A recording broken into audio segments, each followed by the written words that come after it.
Olá, está no ar o programa Direito e Globalização, que você pode assistir pelos canais 9 da NET, 186 Digital e 8 da fibra ótica da Vivo TV, ou pelo site tvaberta.tv.br.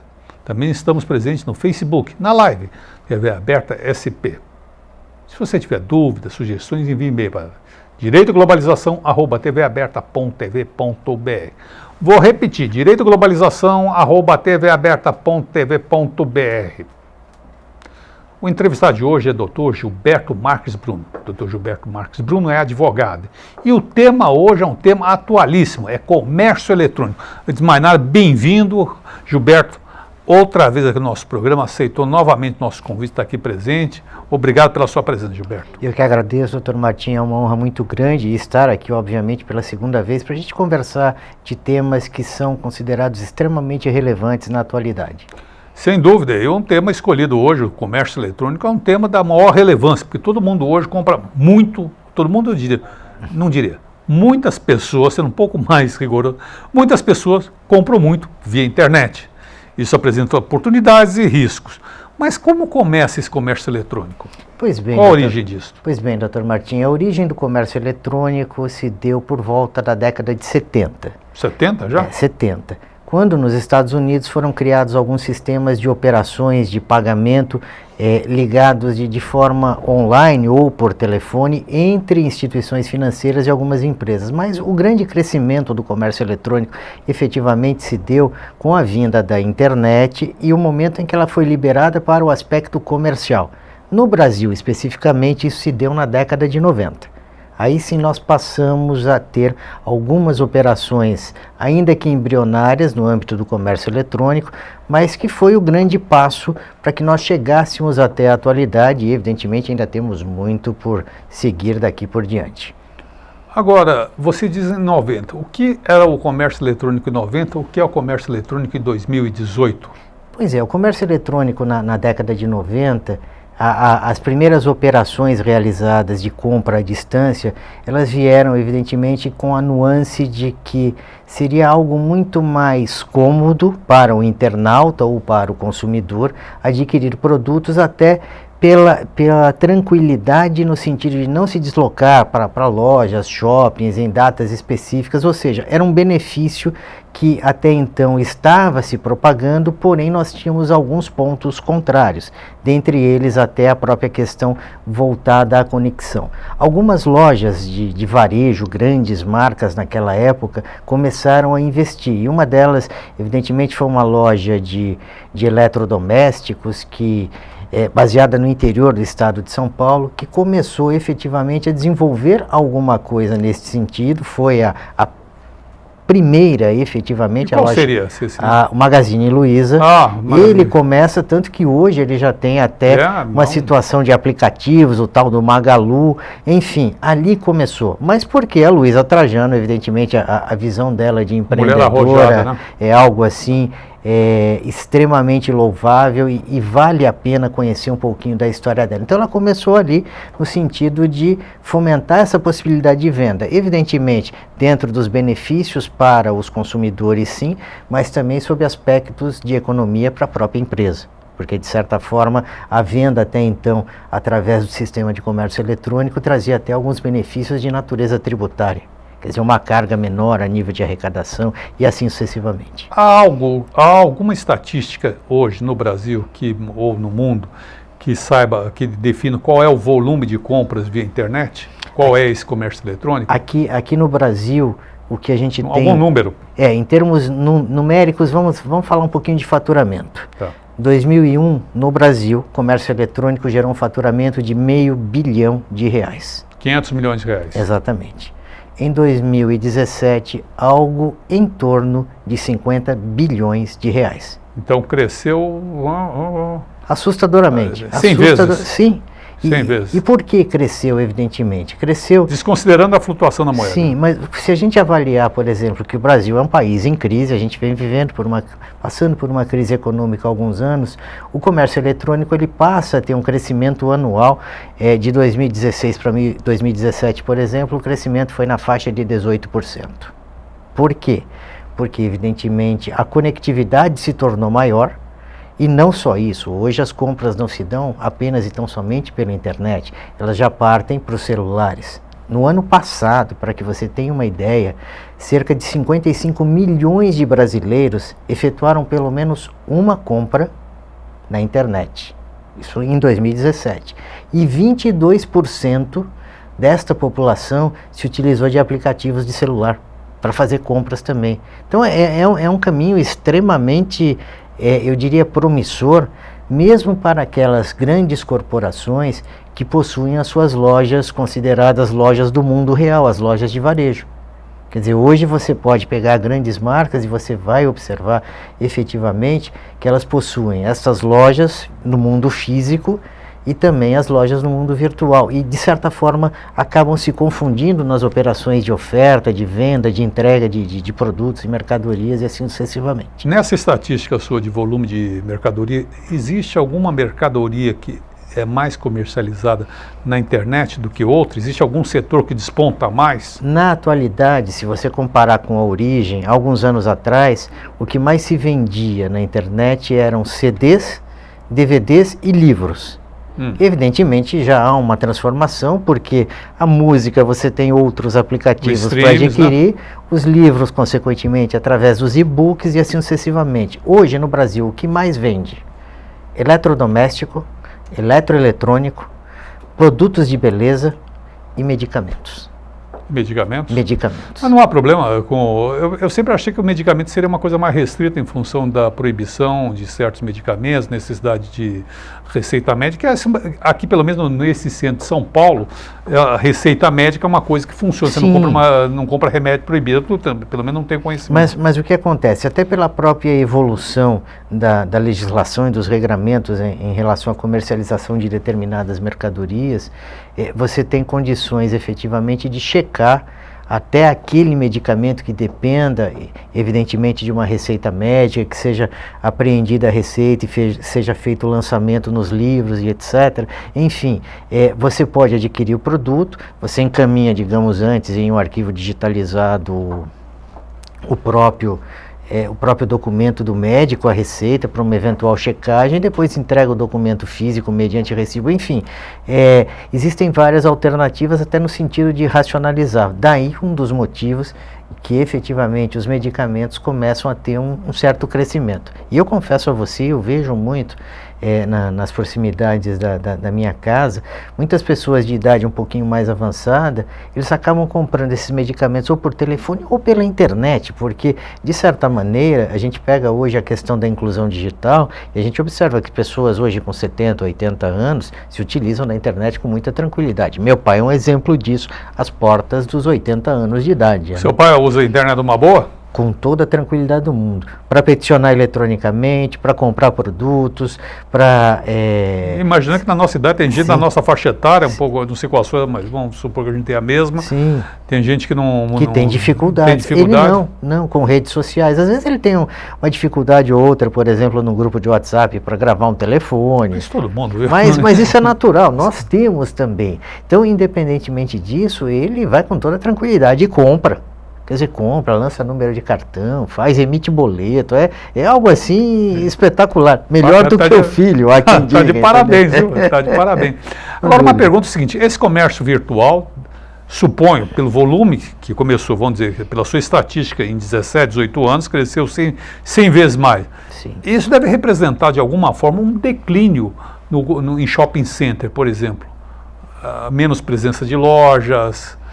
Aparentemente não, Martim. Aparentemente não, porque talvez as novas gerações elas se utilizem melhor destes mecanismos para adquirir produtos ou até mesmo serviços, essa coisa toda. Mas ainda existem, evidentemente, gerações, talvez da nossa faixa etária ou algumas até da faixa etária de meu pai, que prefiram fazer compra, evidentemente, de forma física. Ir na loja, ver a mercadoria, ver o produto, ou seja, pegar efetivamente, ou sentir as características daquele produto que atende aos interesses dele, antes de realizar e efetivar uma compra. Já que, sob o aspecto virtual, de certa maneira, você só vai ter as informações e as características daquele produto. E, eventualmente, as informações de quantidade, disponibilidade de entrega, tempo de entrega. Então, eu acredito que isso não tenha influenciado sobremaneira uma queda na circulação e nas vendas, tanto de um comércio de shoppings quanto comércios de rua. Embora eu lhe diga que lojas de diferentes segmentos e mesmo de diferentes tamanhos, elas começam a optar também pela venda através do sistema online. Que o sistema online representa uma economia significativa. Você não paga aluguel, não paga... Exatamente. Só aluguel de shopping é um absurdo. Você paga um site bem feito. Sem dúvida. Que é muito mais barato. Com certeza. Muito mais barato que um aluguel de shopping center. Eu vou encerrar esse bloco por aqui, voltamos já no segundo e último bloco do programa Direito e Globalização. Lembrando, hoje o tema é comércio eletrônico e estamos entrevistando o advogado Gilberto Marques Bruno. Até lá.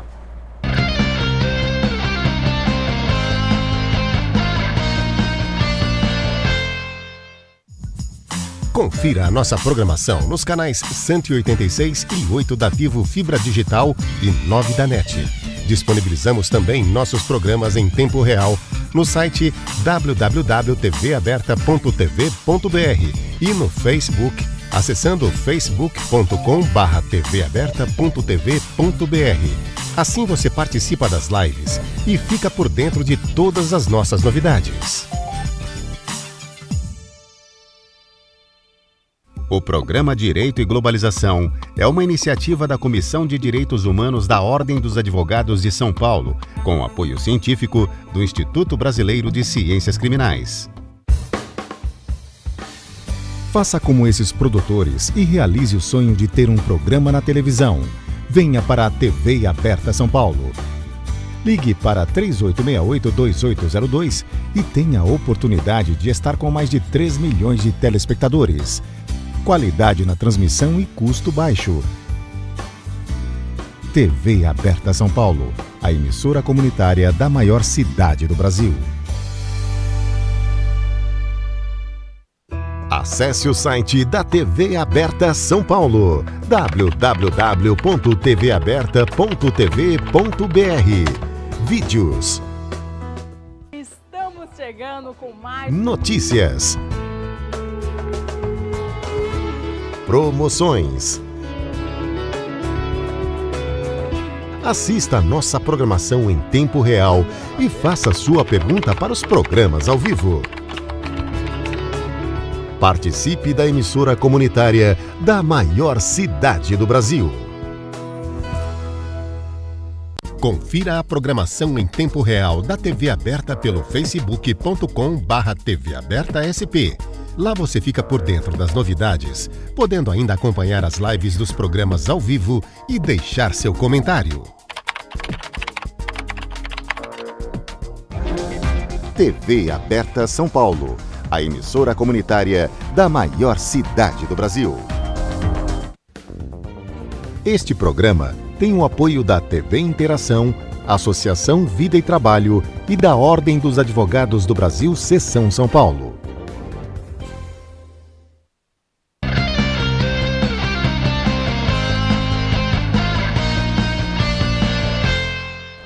Estamos de volta no programa Direito e Globalização. O entrevistado de hoje é o Dr. Gilberto Marques Bruno, que é advogado, e o tema é comércio eletrônico. No primeiro bloco nós falamos sobre as origens do comércio eletrônico, a presença do mercado brasileiro, a evolução de 2001 até 2017, e nesse bloco nós vamos conversar quais são os direitos e deveres desse mercado eletrônico. Gilberto, como está isso? Como está a regulamentação legal disso? Pois bem, doutor Martim, o Brasil, evidentemente, durante mais de 10 anos, apresentou uma série de discussões legislativas com o objetivo de regulamentar as operações de comércio eletrônico. E no final das contas, como o nosso processo legislativo é extremamente moroso, nós acabamos tendo em 2013 um decreto, até então sancionado pela ex-presidente Dilma Rousseff, regulamentando as operações no comércio eletrônico. Salvo engano, é o decreto 7962 de 2015. Por esse decreto foram estabelecidos deveres para quem vende no ambiente virtual, no âmbito do comércio eletrônico, e direitos para aqueles que efetivamente adquirem produtos, mercadorias e serviços através da internet. E por que efetivamente essa regulamentação? Porque até então nós tínhamos, através do Código de Defesa do Consumidor, apenas algumas aplicações subsidiárias. E o que mais se utilizava, evidentemente, era aquele artigo e os incisos específicos das práticas abusivas em razão da condição de inferioridade do consumidor. Com a vinda deste decreto, foram estabelecidos parâmetros que vão desde a necessidade e o dever de se informar expressamente a origem da empresa, o endereço físico, o endereço virtual, dados cadastrais como CNPJ, inscrição estadual, cadastro de contribuinte imobiliário, forma de localização do endereço, dados alusivos ao contrato, possibilidades de que o consumidor, ao invés de aquecer imediatamente ao contrato, possa analisar e, se porventura quiser fazer algum tipo de alteração, que o faça antes de efetivamente se ter a aceitação, já que antigamente nós tínhamos aqueles contratos de aceitação e evidentemente quilométricos, copiado de direito norte-americano. Sim, com letras minúsculas e mal copiados. Exatamente, e em cima dessa circunstância, a partir do momento da aceitação, ainda que se tratassem de contratos de adesão, não havia forma de retroceder. Com este decreto, surgiram então também estas formas de limitação. Bom, vamos lá, só para a gente se entender. Você disse que o decreto 9... 7962 de 2013. 7962 de 2013 estabeleceu deveres e obrigações. Exatamente. Deveres são?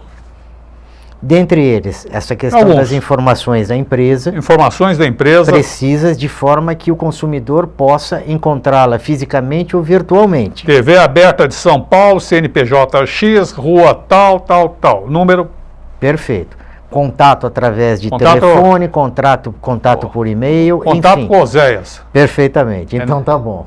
Quer dizer, de qualquer forma... Enéas. Esse é um... falando com ele agora. Oséias é uma outra grande figura, certamente. Eu estava falando com ele agora por telefone, por isso que escapou. Certamente. Até por isso que eu parei para olhar. Falei, será que ele está aqui? Mas isto é um ponto específico, não há dúvida. O segundo, em relação ao produto. Então, as características do produto, a quantidade, preço, se dentro deste preço existirão outros acréscimos como frete, seguro, a disponibilidade de entrega, porque nós temos, evidentemente, hoje, com essa disposição legal, a obrigatoriedade de que essas empresas de comércio eletrônico mantenham uma forte estrutura de logística. No passado, quando tudo começou, havia uma dificuldade muito grande. A pessoa comprava o presente para o Natal e ele chegava na Páscoa. Se chegasse. Se chegasse.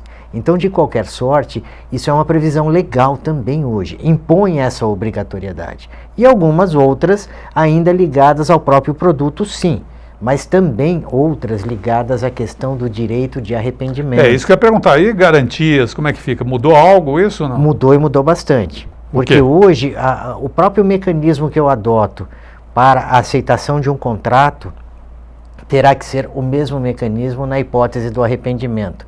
Mas não só isso.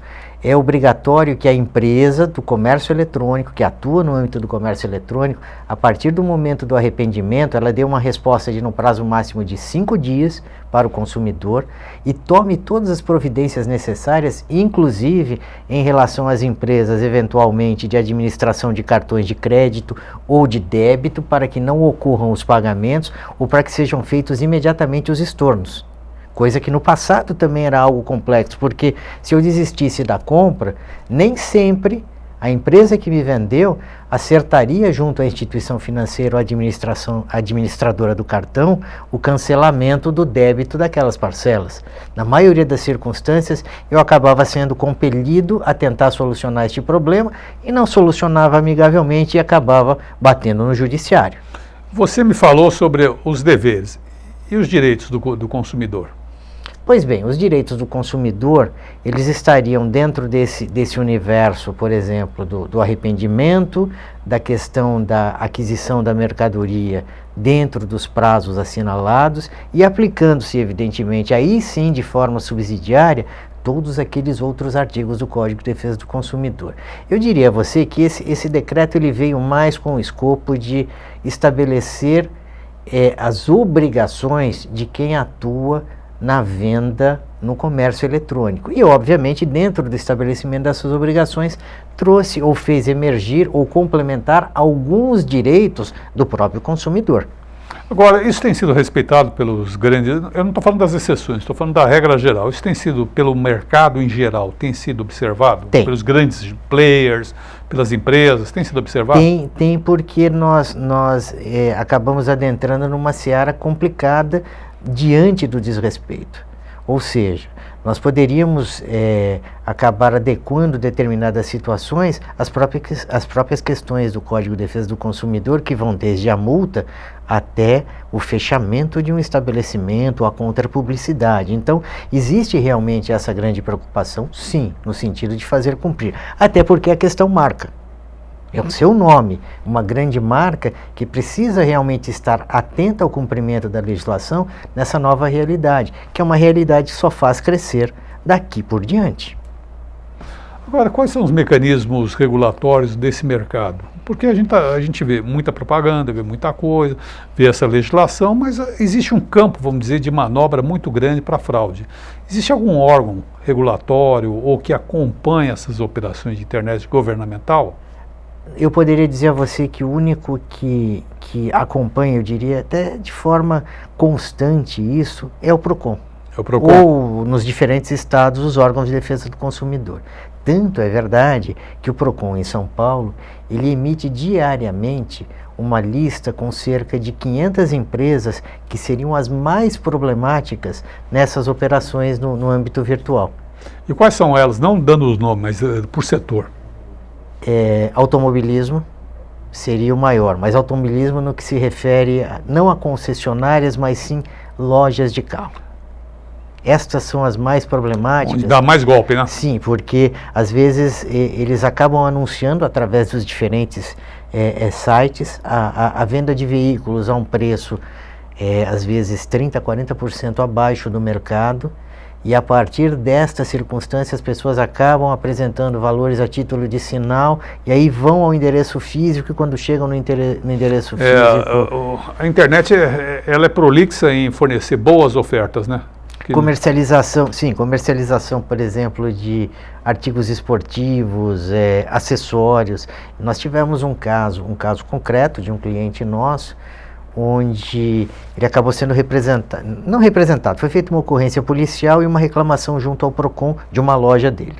Um consumidor adquiriu um par de tênis através de um site, cujo nome deste site era muito parecido com o nome da loja do nosso cliente, só que o cliente não tinha loja virtual.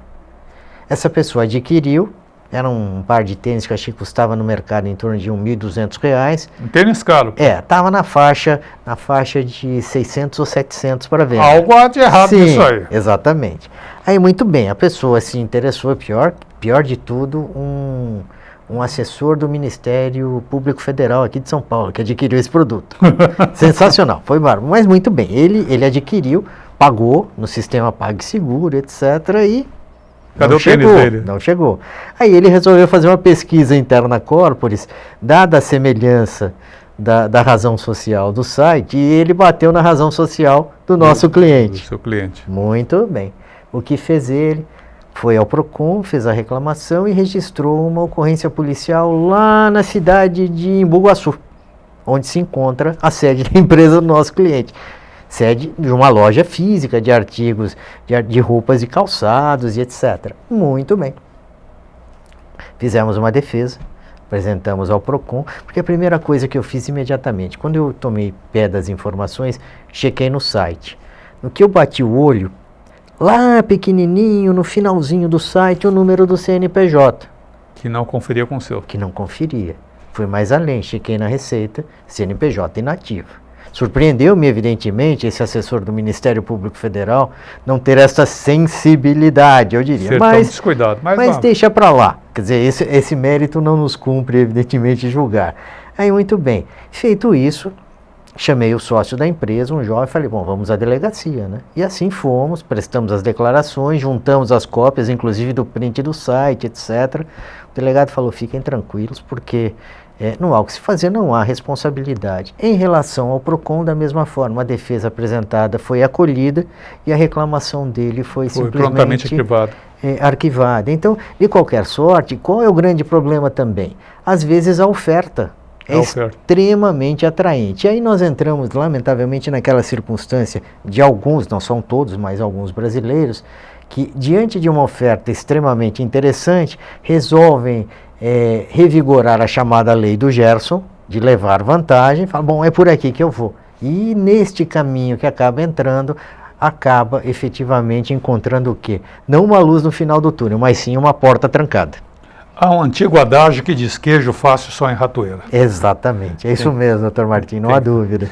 Nós estamos no encerramento, temos 2 minutos para suas considerações finais. Considerações finais, eu diria o seguinte, em relação às compras no comércio eletrônico, é importante que o consumidor tome muito cuidado, sim, mas que ele procure pesquisar o nome da empresa, através de sites de reclamação, se existe algum tipo de reclamação, desconfiar efetivamente destas ofertas tentadoras. Mirabolantes. E buscar mais informações. Se houver endereço físico, vá ao endereço físico, ou seja, confira se os sistemas de pagamento são seguros também, para evitar que no futuro tenha problemas mais sérios e evidentemente seja vítima de uma postura aí enquadrada no crime de estelionato, que eu costumo dizer, o estelionato virtual. Aí realmente é doloroso. Então, muito cuidado sempre. Desconfie o máximo que puder e cheque as informações. A partir daí poderá fazer, evidentemente, bons negócios no âmbito da internet e do comércio eletrônico, sem ter dor de cabeça futura. Uma última questão pendente. Você costuma copiar a gravata dos outros? Dependendo da circunstância, sim, mas eu acho que aí a questão é elegância. Pessoas que usam esse tipo de gravata são extremamente elegantes, não há dúvida. Obrigado, Gilberto. Obrigado. E na próxima semana, nesse mesmo canal. Obrigado, até lá.